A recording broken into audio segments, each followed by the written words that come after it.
Hello friends, আমি সব্যসাচী মুখার্জি আর আপনারা দেখছেন আমার YouTube channel Sabyasachi Tech. Friends, আমি গতকাল একটা ভিডিও বানিয়েছিলাম পপ আপ ক্যামেরার উপরে, ভিভো V15 প্রোর উপরে।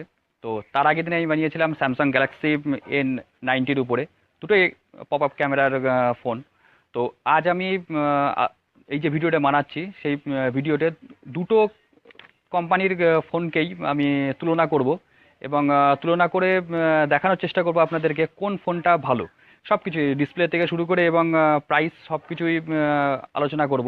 প্রথমে আমরা স্যামসাং গ্যালাক্সি A90-কে বলবো, তারপরে তার সাথে সাথেই আমরা ভিভো V15 প্রোকে বলবো এবং শেষের দিকে আসবো এসে দুটোর যে রেটিং আমি গতকাল দিয়েছিলাম তার আগের দিন দিয়েছিলাম সেই দুটো রেটিংকেও বলে তারপরে কোন ফোনটা সব থেকে বেটার সেটা আমি বলবো এবং আমি যদি কিনতে যাই কোন ফোনটা কিনবো তাহলে সেটাও আমি আপনাদেরকে বলবো।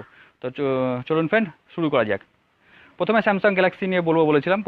তো স্যামসাং গ্যালাক্সির প্রথম যেটা হচ্ছে সেটা যে ডিসপ্লে। দেখুন, ডিসপ্লেটা হচ্ছে যে 6.4 ইঞ্চির super AMOLED display Samsung Galaxy দিচ্ছে। তার সাথে রেজলিউশন যেটা রয়েছে 1080x2340 রেজলিউশনের ডিসপ্লে দিচ্ছে। ডিসপ্লেটা অত্যন্ত সুন্দর স্যামসাং গ্যালাক্সির, আমি আগের দিন ভিডিওতেই আমি বলেছিলাম। এবার দেখুন, এবার ভিভোর যে ডিসপ্লেটা আছে সেই ডিসপ্লেটা স্যামসাং গ্যালাক্সির ডিসপ্লে থেকে কিন্তু বড় হিসাব অনুসারে। কারণ হলো স্যামসাং গ্যালাক্সির ডিসপ্লে ছিল 6.4, ভিভোর হচ্ছে 6.59 ইঞ্চির ডিসপ্লে। তার সাথে এটাও সুপার অ্যামোলেড এবং রেজলিউশনটা একটু ডিফারেন্ট আছে। রেজলিউশনটা স্যামসাং গ্যালাক্সি যেটা ছিল 1080x2340, সেইখানে ভিভোর হচ্ছে 1080x2316। অপারেটিং সিস্টেমটা যদি বলি, অপারেটিং সিস্টেম উভয়েরই অ্যান্ড্রয়েড 9, স্যামসাং গ্যালাক্সিরও অ্যান্ড্রয়েড 9 এবং ভিভোরও অ্যান্ড্রয়েড 9। এবং প্রসেসর যেটা আছে সেটা দুটোই, যেটা স্যামসাং গ্যালাক্সি সেটারও ওক্টাকোর এবং ভিভোরও ওক্টাকোর। এবং চিপসেট স্যামসাং গ্যালাক্সি A19 যেটা আছে সেটার চিপসেট আছে স্ন্যাপড্রাগন 710, আর ভিভো V15 প্রোর চিপসেট আছে হচ্ছে স্ন্যাপড্রাগন 675। তো এইখানে যদি বলি আমি স্যামসাং গ্যালাক্সি একটু এগিয়ে রয়েছে ভিভোর থেকে। এবার আসি হচ্ছে র্যাম। দেখুন, দুটো ফোনের র্যাম কিন্তু সেম। স্যামসাং গ্যালাক্সির র্যামও হচ্ছে 6GB এবং 8GB দুটো র্যামে পাওয়া যাচ্ছে। ভিভো V15 প্রোরও 6GB এবং 8GB র্যামে পাওয়া যাচ্ছে, দুটো র্যামই পাওয়া যাচ্ছে। এবং স্টোরেজ যেটা আছে স্যামসাং গ্যালাক্সিরও 128GB এবং ভিভোরও 128GB। এবং এক্সপেন্ডেবল মেমোরি যেটা আছে সেটাতেও স্যামসাং গ্যালাক্সি হচ্ছে 512GB আপ টু এবং ভিভোরও 512GB আপ টু। এবার আসছে ক্যামেরাতেই কিন্তু ভিভো স্যামসাং গ্যালাক্সিকে অনেক পিছনে ফেলে দিয়েছে। তার কারণ হলো যে স্যামসাং গ্যালাক্সির যে ক্যামেরা দেওয়া হয়েছে সেটা রেয়ার ক্যামেরা, 3টে রেয়ার ক্যামেরা রয়েছে ঠিকই, ট্রিপল রেয়ার ক্যামেরা, কিন্তু তার যে মেগাপিক্সেল রয়েছে সেটা হচ্ছে দুটো রয়েছে 12 মেগাপিক্সেল এবং একটা রয়েছে 5 মেগাপিক্সেল। আর সেখানে ভিভোর কিন্তু 3টে রয়েছে, সেখানেও ভিভোরও ট্রিপল রেয়ার ক্যামেরা রয়েছে, কিন্তু প্রথম যে রেয়ার ক্যামেরাটা রয়েছে সেটা হচ্ছে যে 48 মেগাপিক্সেলের, তারপরে একটা রয়েছে 8 মেগাপিক্সেল আর একটা রয়েছে 5 মেগাপিক্সেল। অর্থাৎ ক্যামেরাতে কিন্তু ভিভো এগিয়ে রয়েছে। এবং যদি পপ আপ সেলফি ক্যামেরা যেটা বলি সেটা তো স্যামসাং গ্যালাক্সি হচ্ছে 24 মেগাপিক্সেল এবং ভিভো কিন্তু এইখানেও স্যামসাংকে পিছনে ফেলেছে, ভিভোর হচ্ছে 32 মেগাপিক্সেল। এবং যেটা এলইডি ফ্ল্যাশ, স্যামসাং হচ্ছে খালি এলইডি ফ্ল্যাশ দিচ্ছে, শুধু এলইডি ফ্ল্যাশ যেটা, আর ভিভোর হচ্ছে ডুয়েল কালার এলইডি ফ্ল্যাশ দিচ্ছে। তো এই হলো স্যামসাং, ভিভো এবং গ্যালাক্সির জেনারেল স্পেসিফিকেশন।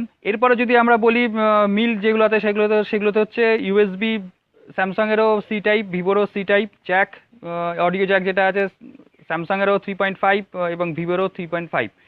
ব্যাটারিতে কিন্তু আবার ভিভো স্যামসাংকে আবার পিছনে ফেলে দিয়েছে। স্যামসাংয়ের যে ব্যাটারি রয়েছে সেটা হচ্ছে যে 3500 mAh-এর ব্যাটারি, কিন্তু ভিভোর যেটা দিয়েছে সেটা যে প্রায় 4500, মানে প্রায় 1000 mAh পার্থক্য রয়েছে ভিভোর সাথে স্যামসাংয়ের। এবং দুটোর কোম্পানির ব্যাটারি হচ্ছে নন রিমুভাল এবং দুটোই কুইক চার্জার। এবার আসি হচ্ছে প্রাইস। দেখুন প্রাইসটা কিন্তু যদি স্যামসাং আর ভিভোর কথা বলি তাহলে কিন্তু ভিভো আবার স্যামসাংকে পিছনে ফেলেছে, কারণ ভিভোর থেকে স্যামসাংয়ের প্রাইস প্রায় 20,000 বেশি। সেই অনুসারে যে যদি আমি জেনারেল স্পেসিফিকেশনটা দেখি তাহলে ভিভো কিন্তু অনেক এগিয়ে স্যামসাংয়ের থেকে। তো স্যামসাংয়ের প্রাইস হচ্ছে 50,990, জিএসটি দিয়ে 55,000 হবে। আর ভিভো V15 প্রো হচ্ছে 30,990, জিএসটি দিয়ে হয়তো 35,000 হবে। তো আপনারা দেখতে পাচ্ছেন 20,000 টাকা স্যামসাং গ্যালাক্সি A19-এর বেশি, A90-র বেশি। আর লঞ্চ ডেট দুটোই আছে, দুটোই রিলিজ হচ্ছে 20শে ফেব্রুয়ারি 2019। এইবার আসি হচ্ছে রেট। আমি আগের দিন রেটিং দিতে গিয়ে বলেছিলাম যে স্যামসাংয়ের রেটিং ছিল 8 আউট অফ দ্য 10, আর ভিভোর V15-এর রেটিং হচ্ছে আপনার 9 আউট অফ দ্য 10। তো যদি আমাকে বলেন এবার কোন ফোনটা আমি কিনবো, আমি যদি কিনতে চাই তাহলে আমি অবশ্যই কিনবো ভিভো V15, কারণ হলো এত ভালো স্পেসিফিকেশন, এত ভালো ক্যামেরা, রেজলিউশন, ডিসপ্লে সব কিছু দিয়ে 30,000 থেকে 35,000 টাকার মধ্যে বাজেট ফ্রেন্ডলি ফোন হচ্ছে, কিন্তু সেইখানে স্যামসাং গ্যালাক্সি A90 অনেক বেশি হয়ে যাচ্ছে। তো অবশ্যই আমি ভিভোকে আগে রাখছি। এবং ভিভোকে আমি দুটো ফোনের মধ্যে যদি বলা হয় তাহলে আমি আবারও এটাকে 9.5 আউট অফ দ্য 10 দিচ্ছি আমি। যদিও স্যামসাংও খুব ভালো ফোন, এমন না স্যামসাং খারাপ ফোন, স্যামসাংও ভালো ফোন, কিন্তু বাজেটের হিসাবের দিক দিয়ে, প্রাইসের দিক থেকে আমি বলবো ভিভোটাই বেটার। তো ফ্রেন্ডস, আজ এই পর্যন্ত। যদি ভিডিওটা ভালো লাগে লাইক করবেন, শেয়ার করবেন এবং অবশ্যই সাবস্ক্রাইব করবেন, এবং সাবস্ক্রাইব করে বেল আইকনটা অন করে দেবেন। ভালো থাকবেন, সুস্থ থাকবেন, গুড বাই।